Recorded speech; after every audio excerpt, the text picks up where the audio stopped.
One of the more common things we're going to do next is drawing lines. So we could use them for boundaries, markers, all sorts of things.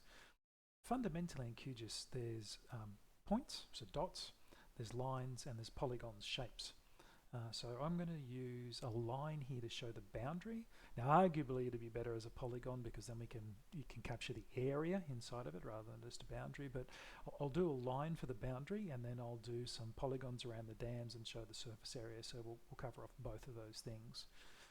Alright, first thing I want to do is hide these contours while I do this next step. So I'll just check the box here and they disappear. One of the really nice things about QGIS is you can create a scratch layer. So rather than committing something, you can have a go at it, and if it doesn't work, you just delete it.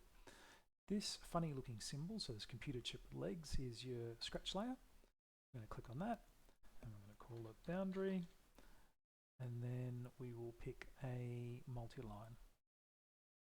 We can set up these values. These are really useful later on, and I'll show you these in the dams. We'll use them, but for this we won't bother.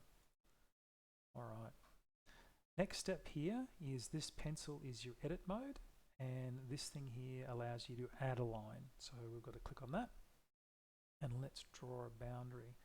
So we'll just do it roughly. We'll click around and then I'll show you an edit afterwards. So super quick edits.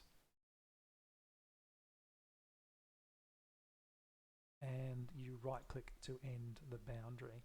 And so we've got a really rough shape here. Not fantastic, but you know, it's in. Next thing we're going to want to do is clean this up. So I'm using my scroll wheel on my mouse to zoom in, and I'm using the arrows on my keyboard just to move around. And I'm going to change from adding a new line into editing the current one. When I move my mouse across, it will change shape. The plus symbol means I could add another point onto it. The circle means I can click on it and then give it a new position.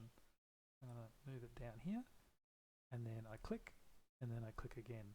So it's not click and drag, it's click and then click where you want it to go. So I've cleaned that up. And let's say we want to fix up this boundary. See how it's not very neat? If I put my mouse over the line, see the plus symbol? It's in between the 2 points right in the middle. I click on that plus symbol, and then I click again where I want it to go to. And again, click here, and again where I want it to go to. And that's cleaned up that boundary, it's not too bad. Click and click again, pretty good.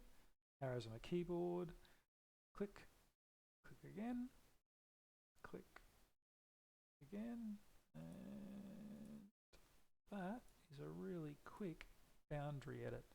I could be a lot fussier, but I think that's enough to give you the idea of what we're trying to do.